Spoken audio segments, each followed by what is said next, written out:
Hi, welcome back. Just completed the last quest and collected our stuff around camp. So we got enough tomatoes now to build the radio tower and to build the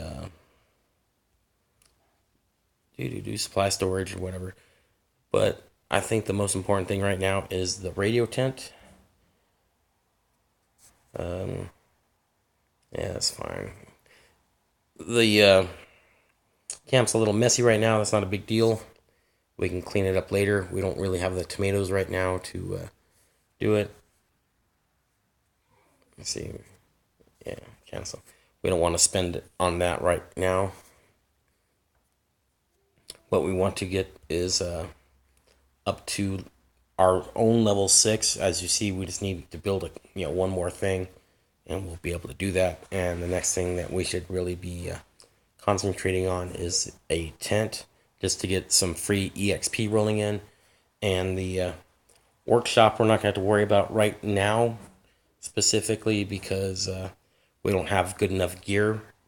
We want to increase our survivor level more than we want to increase our gear right now. So, and the other important thing, of course, is the supply storage for when our tomatoes do start rolling in, that we can hold enough to keep increasing that. Supply storage is going to be one of your mainstays later on, especially if you do some stuff with NG. They have contests every once in a while. Well, they'll give you free supplies as a reward. So very important to have max storage whenever possible. And if you buy some of the bundles, they'll have like this one. It should give you we'll see here in a second, full supplies. So in order to get the max benefit, you have to have the max storage. So like I said, we'll get into that later on. It's not too important right now. We could do a radio call for more survivors. Right now, all we want to use is ones. It tells you that you can get, legendaries and everything. You don't want to do that until you have maxed out your both your radio tent and your council. So we're just gonna wait on it for it right now. We're gonna increase our council again here pretty soon, so there's no reason not to wait. It'll benefit you later on waiting. So we're gonna jump right into another mission, get some more tomatoes, and start building everything. It's gonna start piling up how much stuff you got to do. So don't get frustrated. Just keep building away and blinking at it, and everything will work out, really well. So again, we're just gonna keep going mission wise. Just keep moving through. And again, just using the same team.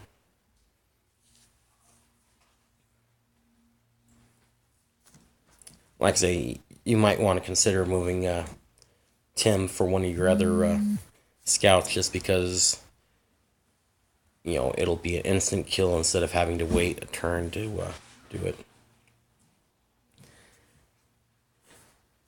But like I say, the hunter, makes everything a lot easier with these levels, just because of the range and their destructive power. Being able to do so much damage over both or all the walkers that they hit. And there's both the top and the bottom path in this one. You'll get used to doing these missions. You'll be doing them tons and tons of times in the exploration missions.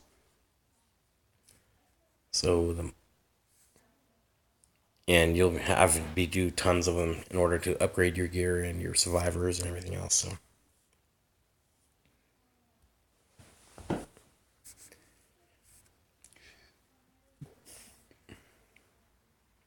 So what we're gonna do is use the hunter to go down and across. Again, it's just trying to maximize how many zombies you shoot at one time, walkers. There we go.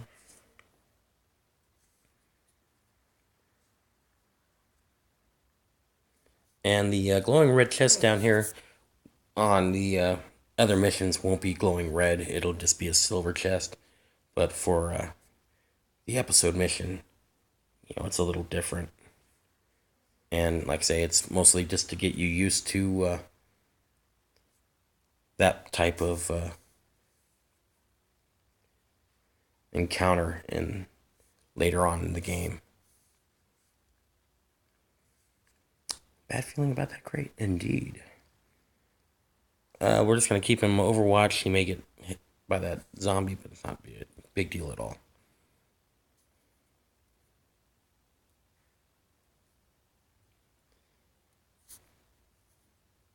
Yeah, not quite tough enough to kill him in Overwatch yet. That's fine. We're gonna use Tim here to open the chest, so that way Dawn can shoot the spawn. It's probably gonna be two or three, but she should be able to line up most of them. Yeah, that was kind of a bad one. That's all right. We can take a hit. It's not a problem. So we're gonna let Tim take the hit, just because he's got better defense, or he should, than the hunter right now. That's their job.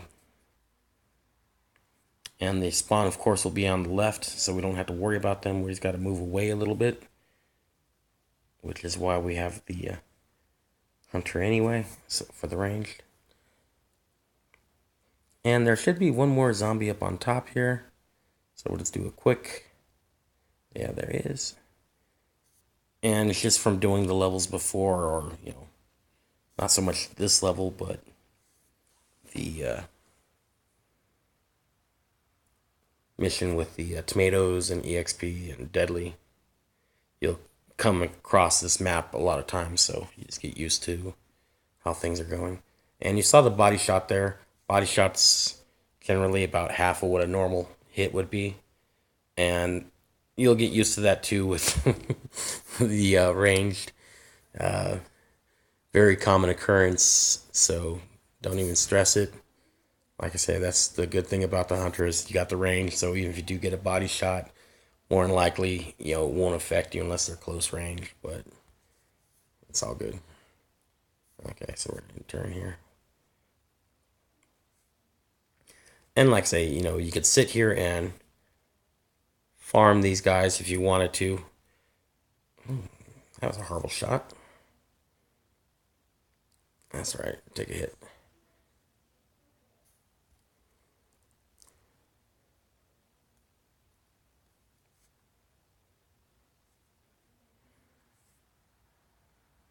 And yeah, we got charge. Okay, I'm gonna use the charge ability. It's a little skull down there. I hadn't even noticed that it had come on board yet. It probably was on the last episode too, and just didn't notice.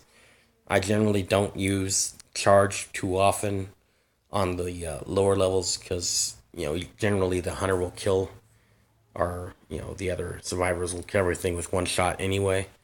But this is a guarantee crit shot on everyone it hits, as you see from the animation there. Everything was a crit shot. Very important for your characters that you monitor your crit abilities and how many zombies you need, so that way you can space it out between your guys. Like Joel's already got his brain stab, and yeah, I don't use melee too much because, like I say, the ranged is a lot more powerful. Not damage wise, but just the fact that you can hit them from afar and they can't hit you back. Whereas melee, you have to be right there. So if you don't kill them in one shot, they get the attack back at you. And later on, that makes a huge difference with the higher level zombies. So we'll get into the crits, or the charging your abilities a lot more in the next couple of episodes to get used to it. And I'll tell you right now that if there was other silver and gold boxes, I would try to go for it because I got a radio.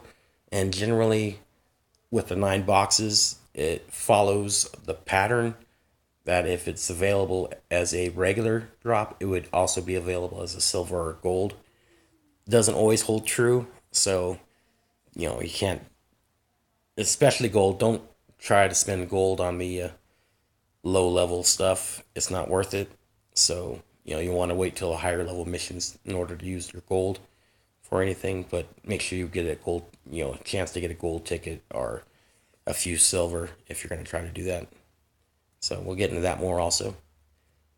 All right, so we're going to end it here. Collect your tomatoes, kill your zombies at your camp, and I will catch you on the next video. After the red circle of death. Got to get used to the red circle of death. It's going to be one of your major things also. So go back to camp, collect your tomatoes. We got enough to build, so we'll do that next time also. Start building up the camp more. Then we'll start increasing levels on some of the stuff after we get stuff built. And then, because like I say, as soon as we hit 6, we'll want to increase our council also. There's another walker coming in. There's also a glitch in the game where if you just hit your challenge map. Oh, okay, we got to do our name here.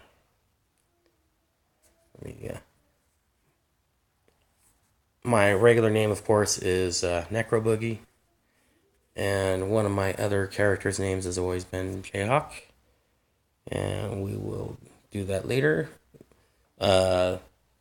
We'll get into the guild stuff also, so we don't have to worry about that. This is to show you the challenge map. We will start hitting that as soon as we start leveling up our characters a little more. And we will make use of those quest stars. I'll show you how to maximize those also, hopefully. Go back to camp real quick. I'm just trying to maintain the length of the video so that way you don't have to watch for so long. Okay, so anyway, so back to the glitch. So hit the challenge, click it off. Oh, it didn't go to the map. Go to the map, then hit camp. And if there was any walkers, they run towards your walls instead of walking, so it's faster to collect. And you'll see that glitch coming on in the other videos. So we'll go back to that later. Thank you for watching, and I'll catch you down the road.